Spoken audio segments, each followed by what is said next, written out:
When you think of Resident Evil, you mostly think about the weird puzzles or sometimes the relaxing music, or even the environments. Resident Evil's environments have changed a lot throughout the games, especially in the remakes.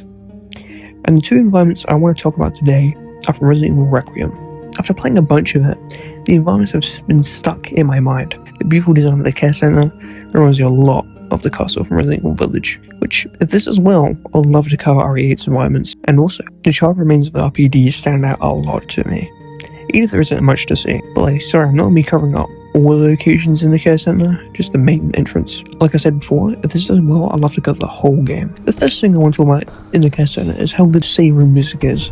Oh my god.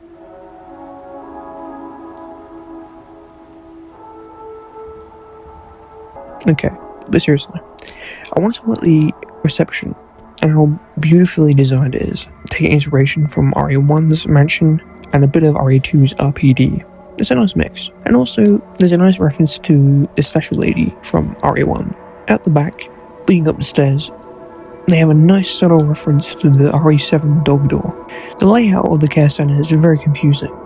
You have rooms that lead to places that shouldn't, and also hallways are weirdly designed. The colour scheme of not just the halls, but the rest of the care center are very stale and plain, which fits the theme and setting so well. There is one really cool thing that gave me goosebumps. It still does every time I get to this bit in the game. And that's this.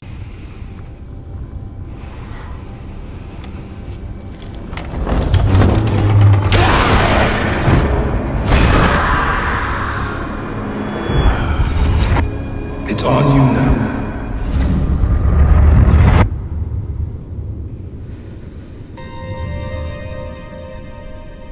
That's right. They brought back the original school, the front hall, back from the original RE2, and they mixed it nice with this dark sounding piece. And I also like how the OG2 theme fades in and out, like Leon is remembering his experience with the RPD, but then trying to focus on his mission. Or it could just be cool music.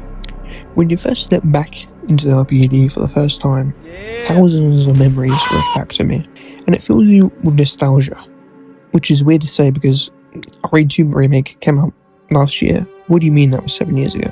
The RPD has changed massively since we last saw it. And it's kind of depressing, in a way. Which is strange, since all the memories we had were not fond. When we approach the front desk, we can see the old typewriter. It's still there. And partially intact, with the box and a laptop. The first room we can enter is in the West office, where Leon was meant to have a nice welcoming party. And outside of the office you can see the banner for Leon. That's been moved into the main hall, which ghostly invites Leon back. Also, you can find a nice letter talking about setting up a party for Leon. After reading, we find out it was actually Marvin who was setting it up, which made me pissed off at Umbrella, not for making the virus and stuff, but for ruining a welcome party. As we leave the office, we can see most of the halls and rooms are full of rubble, except a couple, that being the operations room, and the STAR's office, and also the library. There's some more rooms, but we'll get to them later. In the operations room, the only thing standing is a board, as a note from RE2 Remake. And before we go upstairs, we can go back to the hallway. In RE2 Remake, we see two officers who were violently killed. We can only see one of them still resting, after all these years. The STAR's office is now pitch black and full of dust, and mostly everything is untouched. The library hasn't changed at all, except for a massive hole in the roof. And now let's talk about the other rooms that you can only access after your first run-in with the new Mr. X. They are kind of empty, which is strange because Louis couldn't have gotten in to take all the furniture and all the stuffed animals.